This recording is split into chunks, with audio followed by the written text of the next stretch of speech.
बिस्मिल्लाहिर्रहमानिर्रहीम नाज़रीन, मैं हूं आपका मेज़बान राजा और आप देख रहे हैं ज़मीन न्यूज़।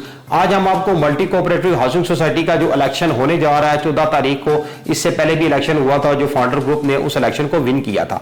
इस इलेक्शन जो 14 तारीख को होने जा रहा है, इस सिलसिले में आज हमने जिस शख्सियत को मदऊ किया है उनका नाम है फाउंडर ग्रुप के वो प्रेसिडेंट है राव असलम साहब। अस्सलाम वालेकुम सर। वालेकुम अस्सलाम। जी राव साहब, सबसे पहले मुझे आप ये बात बताइएगा, multi cooperative housing society E11, F17 और मल्टी गार्डन B17 के सेक्टर्स शामिल है। इन सेक्टर्स के अंदर पानी का और सिक्योरिटी के जो बुनियादी मसाइल हैं उसके हवाले से आप क्या इकदाम करने जा रहे हैं? थैंक यू वेरी मच, बहुत शुक्रिया जी। सिक्योरिटी के कंसर्न्स जो थे उनको बहुत कमेटी ने पूरी तरह एड्रेस किया। इनमें ख़ास तौर पे रेजिडेंट्स के साथ मिलकर जहाँ जहाँ फेंसिंग की शिकायत थी, फेंसिंग मुकम्मल की गई। दीवार जहाँ बननी थी वहाँ दीवार बनवाई। मोबाइल गार्ड्स में इजाफा किया, मोटरसाइकिलिस्ट हायर किए। इसके अलावा हमारी गाड़ियाँ एडिशन में दी और जितनी भी वो जो इक्विपमेंट्स थे उनको फर्दर रीइंफोर्स किया और उनकी तादाद में इजाफा किया। असल जो हमें सबसे ज़्यादा कामयाबी मिली वो हमारे एक स्टेप से मिली कि हमने सादा कपड़ों में एक टीम तैयार की जो तमाम ब्लॉक्स में हर वक्त मोबाइल रहती है और वहाँ की एक्टिविटीज़ को वॉच करती है और जहाँ भी कहीं कहीं हमें कोई नॉर्मल एक्टिविटी नज़र आती है उस टीम को वो फौरी तौर पर सेंटर को आगाह करता है और क्विक रिस्पांस फोर्स फौरी तौर पर उसमें हरकत में आ जाती है। अब पिछले कई माह से अल्हम्दुलिल्लाह बहुत बेहतरीन सिक्योरिटी पोजीशन जा रही है, किसी किस्म की कोई वारदात नहीं हुई। इनमें हमारे सिक्योरिटी स्टाफ ने 3-4 बड़े मशहूर गैंग डकैत और चोरियों के में जो इन्वॉल्व थे उनको पकड़ा और पुलिस के हवाले किया। तो अब काफ़ी बेहतरी है हमारी सिक्योरिटी में। पानी का जहाँ तक मसला है, हमने एक बड़ी इंटरनेशनल रिप्यूट की कंपनी हायर की है जिसने पानी का सर्वे किया और जहाँ जहाँ निशानदही उन्होंने पानी की अवेलेबिलिटी की वहाँ हमने ट्रायल बोरिंग कराई और इस वक्त हमारे ट्रायल बोरिंग में तकरीबन 6 ट्यूबवेल पूरी तरह फंक्शनल है। एक बहुत बड़ा पानी का रिजर्वायर हमें डी ब्लॉक हमारे डेल्टा में B17 में मिला है, जिस पे ट्यूबवेल उनकी तनसीब का काम बाकी है। इंशाल्लाह इलेक्शंस के बाद अगर हमें मुंतखब किया हमारे मेंबरान ने तो वहाँ पर 3 मज़ीद ट्यूबवेल जो हैं वो लगाए जाएंगे, जिससे पानी का मसला काफ़ी हद तक हल हो जाएगा। जी राव साहब, मुझे ये बात बताइएगा, मल्टी गार्डन B17 का जो जी ब्लॉक है उसका पोजेशन आप कब देने जा रहे हैं? और जो बेड्स वहाँ पे 5 मरला 1 कनाल 40-80 का कुछ एरिया और 30 का कुछ एरिया है, वहाँ पे पोजेशन नहीं है, वहाँ पे अभी तक आपको नजर आ रहा है कि जैसे वो लैंड एक्वायर नहीं हुई, तो वो मसले कब तक हल होने जा रहे हैं? जी ब्लॉक में हमें एज सच लैंड एक्विजिशन में तो ख़ास प्रॉब्लम नहीं है। प्रॉब्लम हमें आई थी जब कोविड का पीरियड था, जिसकी वजह से 3 साल तक तकरीबन डेवलपमेंट का काम जो है वो स्टैंड स्टिल रहा और उसी की वजह से ताख़ीर हुई। अदरवाइज़ मल्टी की रवायत है कि वो 3 साल में ज़मीन कॉम्पैक्ट करके डेवलप करके प्लॉट्स मेंबरान के हवाले कर देती है। अभी भी वहाँ ज़मीन की एक्विजिशन का अमल जारी है और वहाँ पे कोई ऐसी डिफ़िकल्ट पॉकेट नहीं है जहाँ पे हमें किसी किस्म की प्रॉब्लम का अंदेशा हो। जहाँ तक प्लॉट्स का ताल्लुक है, हमने प्लान किया है कि बाय कमिंग दिसंबर हम लोगों को पोजेशन देना शुरू कर देंगे। जी राव साहब, जैसा कि हमने ये देखा, कोई भी हाउसिंग सोसाइटी है उसके अंदर जो सबसे अहम किरदार अदा करता है वो रियल एस्टेट कंसल्टेंट अदा करता है, लोगों की इन्वेस्टमेंट करवाने के हवाले से। और जैसे अभी आपका इलेक्शन चल रहा है, इसके अंदर जो वोट भी डालने के हवाले से एक रियल एस्टेट एजेंट ही अपने क्लाइंट्स को मोटिवेट करता है और उनको लेके आता है, उनको कहता है कि जी इस पैनल को आप वोट दें। लेकिन जो मेरी बात हुई एजेंट से, कुछ लोगों का ये कहना था कि मल्टी की जो इंतजामिया है वो हमें उस तरह की इज्जत नहीं दे पा रही जिस तरह का हम उनके लिए काम करते हैं, सरमाकारी भी लेके जाते हैं और जहां पे हमारी जरूरत पड़ती है तो हम मल्टी की कमेटी के साथ शाना बशाना कर रहे हैं। लेकिन उनका शिकवा यही था कि आपकी तरफ से उनको कुछ उस तरह की इज्जत नहीं दी जाती जिस तरह की दी जानी चाहिए थी। इसके बारे में आपका क्या कहना है? मेरे ख्याल में जहाँ तक हमारा पिछला टर्नओवर गुजरा है, आप भी मेरा ख्याल है उसके विटनेस होंगे और हमारी पूरी रियल स्टेट बिरादरी भी इसको तस्दीक करेगी कि मल्टी के जितने 9 के 9 जो मेंबर्स हैं, जिनमें चेयरमैन प्रेसिडेंट से लेकर एग्जीक्यूटिव मेंबर तक, उनके दरवाजे उनके लिए हमेशा खुले रहे। अलबत्ता एक चीज़ जो पहले फ्रीक्वेंट मीटिंग्स होती थी इनके साथ, रियल एस्टेट बिरादरी के साथ, उसमें थोड़ी कमी ज़रूर पेश आई है और वो हम उसका रेक्टिफाई कर देंगे इंशाल्लाह कमिंग टेन्योर में कि उनकी तमाम मशावरत के अमल में उन्हें हर सूरत में उसका हिस्सा बनाया जाएगा।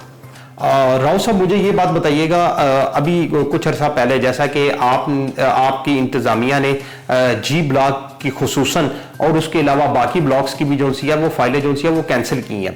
ये जो फाइलें आप लोगों ने कैंसिल की हैं, क्या इस फाइलों के हवाले से आपने कोई नज़रसानी कोई ऐसी पॉलिसी लेके आ रहे हैं ताकि उन लोगों को अकोमोडेट किया जाए जिनकी फाइलें स्टिल अभी भी कैंसिल हैं?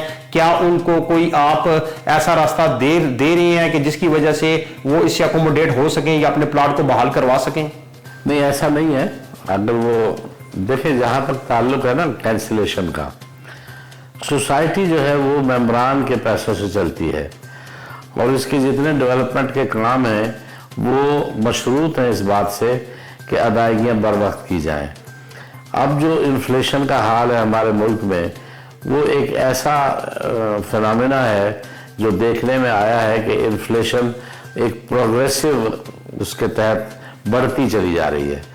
जो लोगों ने कभी जिसकी तवक्को भी नहीं की थी, उन तवक्कुआत से कहीं ज़्यादा इन्फ्लेशन बढ़ चुकी है और उसका अमल रुक नहीं रहा बल्कि मुसलसल बढ़ती चली जा रही है।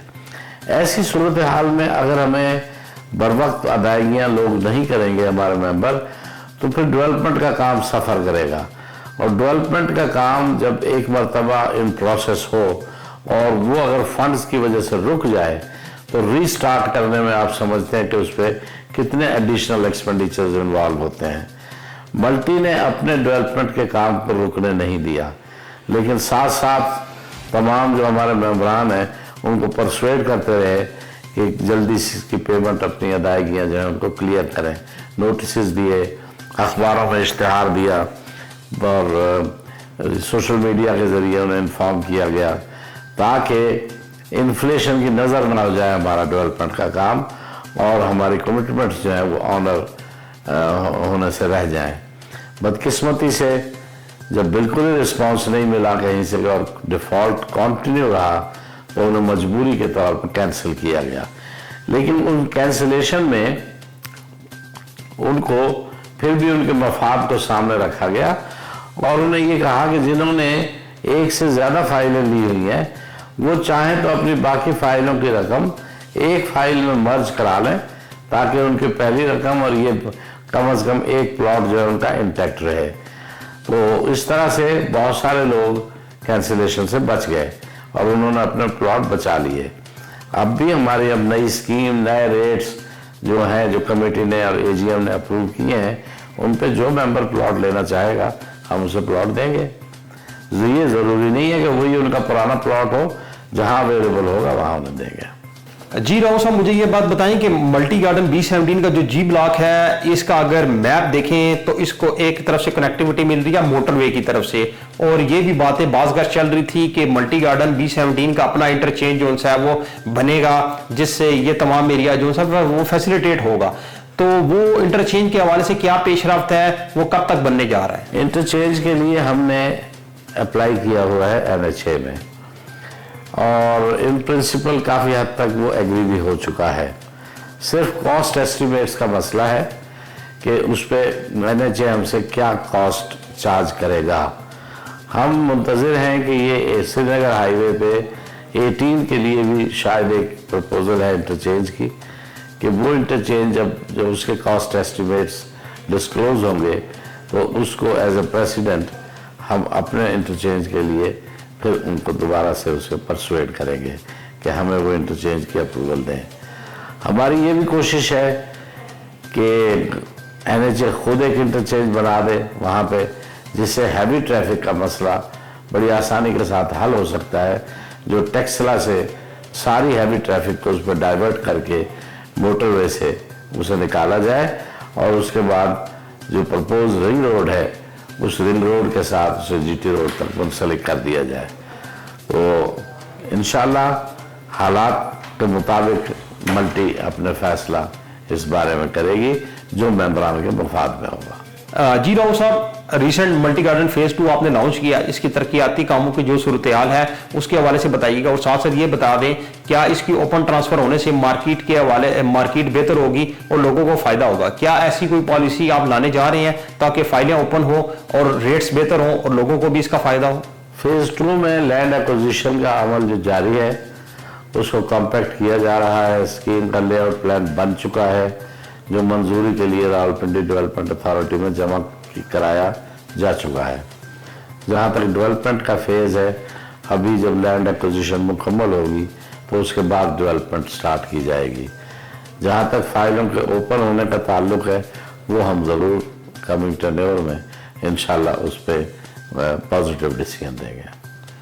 जी राव साहब, थैंक यू सो मच, आपने इतना कीमती वक्त दिया। जी नाज़रीन, जैसा कि आपने देखा जो मल्टी के कंटेस्टेंट प्रेसिडेंट हैं और सबका प्रेसिडेंट भी यही थे, राव असम साहब, इनका ये कहना है कि मल्टी गार्डन B17 की जो इंतजामिया है, इस इंतजामिया ने पिछले 25 साल से multi MPCHS multi profession cooperative housing society ने जो डिलीवर किया है वो E17 हो, वो F17 हो, वो B17 हो, ये सेक्टर्स आपके सामने हैं। वहां पे तरक्याती काम कितने एक बर्फ रफ्तारी के साथ वहां पे तरक्याती काम जारी हैं और वहां पे लोग रह रहे हैं और इंतहाई उम्दा लाइफस्टाइल जो है वो इनकी तरफ से एक दिया गया है। ये तमाम काविश जो सी है वो मल्टी की इंतजामिया के ही मुरीन मिन्नत है कि उन्होंने इतना ऐसा काम किया और वहां पे कारोबारी सूरत हाल अगर देखी जाए तो कंसल्टेंट वहां पे रियल एस्टेट एजेंट्स वहां पे काम कर रहे हैं और अच्छा वहां पे अपना बिजनेस जो है वो रन कर रहे हैं। अपने मेजबान राजा अरुण को इजाजत दीजिए। अल्लाह हाफिज।